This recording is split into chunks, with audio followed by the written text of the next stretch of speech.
My name is Hamish Harding. My job is I'm chairman of Action Aviation. We're a sales and marketing brokerage company for business jets worldwide.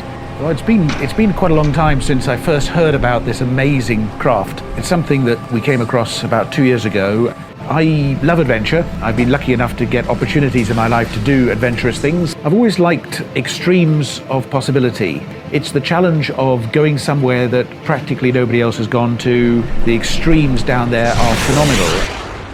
Hello and welcome to True Crime Rocket Science, the most authentic voice in true crime.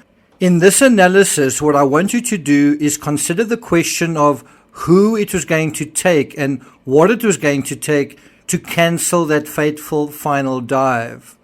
And think about these questions while we're getting to know Hamish Harding. This episode is part 2 of this whole process of trying to get to know all 5 members of the crew.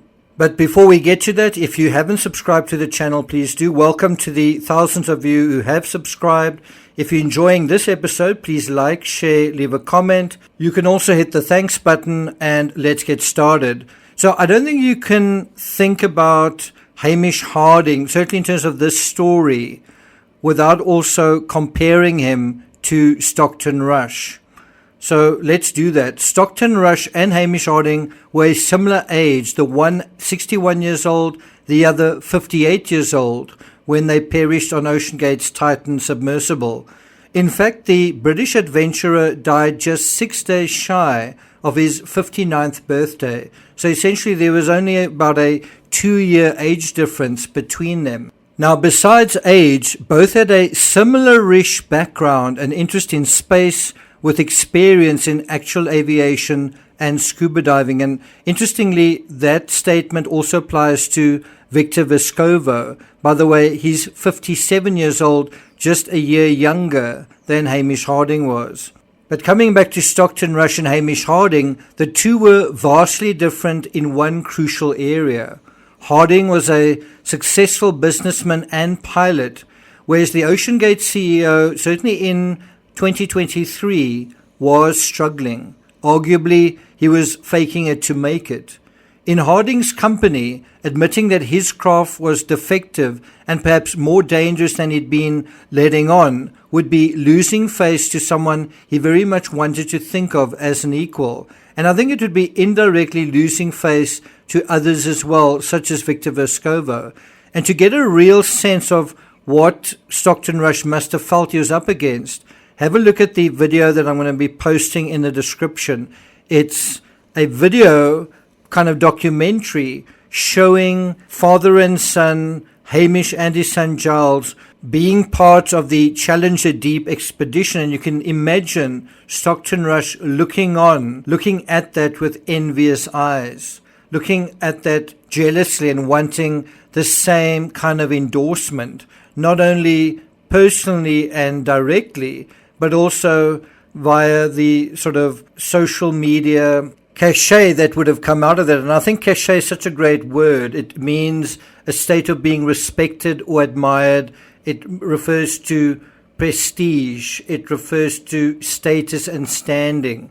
It's another word for kudos, snob value, stature, prominence, importance, preeminence, value, merit, street credibility, right? It's a distinguishing mark or seal. And that was exactly what OceanGate needed, because they didn't have official certification.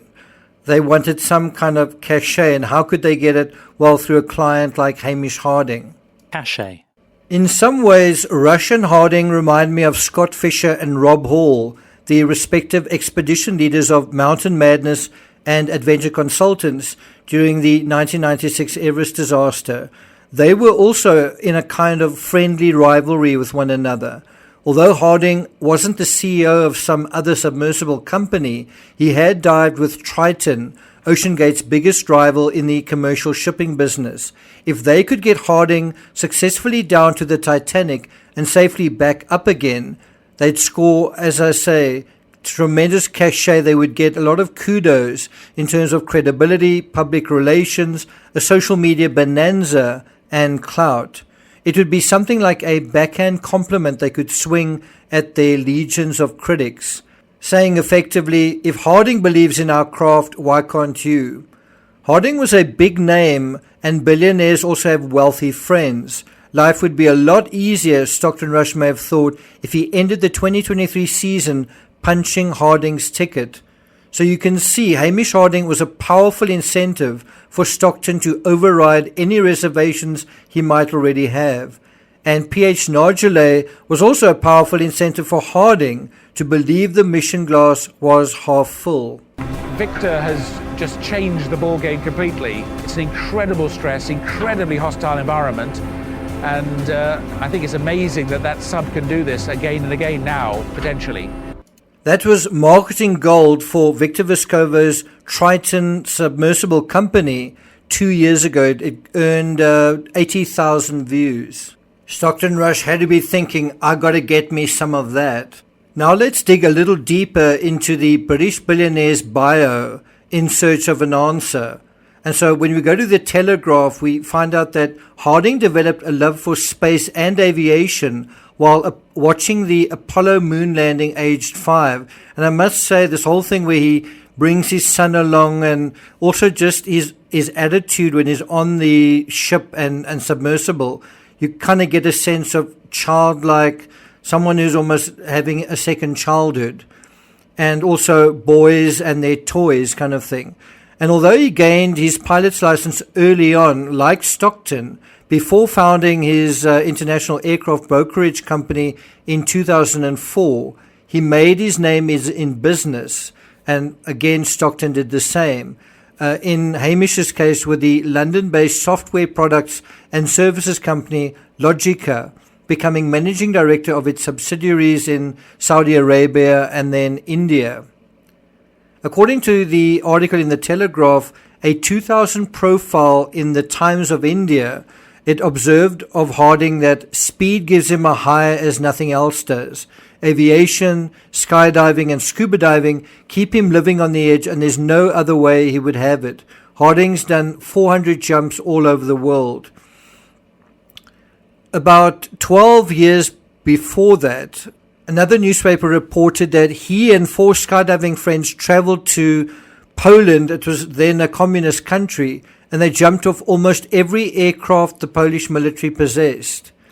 Other passions included skiing with annual holidays in Zermatt, Switzerland, hashing, which is described as exhilaratingly fun combinations of running, orienteering and partying, and then also dune bashing in the Arabian desert. From all that, it should be clear that Harding wasn't going to back out of the Titan dive, even if there was some risk involved. This is a guy who is finding excuses to do dangerous stuff, not the other way around. Because PH Nargile was essentially an employee and knew how Rush responded to criticism, one can imagine he decided to just keep his nose clean and mind his own business. Besides, he was really obsessed with the Titanic anyway. The bottom line at the end of the day was this whole idea that Stockton was going to go down in his own ship. And so clearly there was nothing untoward about what he was saying. There was nothing untrustworthy about what he was doing. Clearly, Stockton believed in his own product. So can you see the mild-mannered Frenchman, he wasn't going to be the one to pull the plug either. With an inside track into both OceanGate and Stockton was Stockton's wife, Wendy. But whatever her reservations, was Wendy going to ruin Father's Day? June 18th, that Sunday, was Father's Day, and there were not only a couple of fathers on board, there was also a father and son on board. I think if someone from the Explorers Club had intervened, someone like James Cameron or its president, that might not have fallen on deaf ears. But that's a little like waving a wand. I mean, how were they supposed to know when the craft was going to fail? And they certainly didn't know and wouldn't know and couldn't know then. The craft had succeeded on numerous dives and could easily have succeeded on one more dive. But in an ideal world, had Cameron somehow magically learned that the Titan would not be good for another dive, and that PH Nargile wouldn't be able to get his 38th ticket, and if he had called the crew in person and had also spoken to Hamish, perhaps there would have been a different outcome. But can you see how unlikely and difficult that whole situation is? When we do this thought experiment, I think you can see that this really was an accident waiting to happen, with little to prevent it, because somehow there was no one really in the way of the path of least resistance to that final accident. I mean, basically a path of least psychological resistance, right? In the end, I don't know if you agree with me, wouldn't the best person to have made the call, wouldn't that person have been Stockton Rush? He was kind of in complete control. He was in the position where he knew better than anyone what is really going on. And so he would have needed to slay the dragon and be a master of himself and say, look, this isn't working, and take it on the chin. In other words, be prepared to lose face. But is he the kind of guy who would do that? And it's because of this whole safe-facing thing and the difficulty in the situation. Who is going to say, don't do this? I think it means in future, regulations will need to be in place to do that job of getting craft and their specifications on track and keeping the idea of saving face out of the game. So I'm not going to take it further than that. I do have at least half a dozen more episodes on the conveyor belt, so look out for those.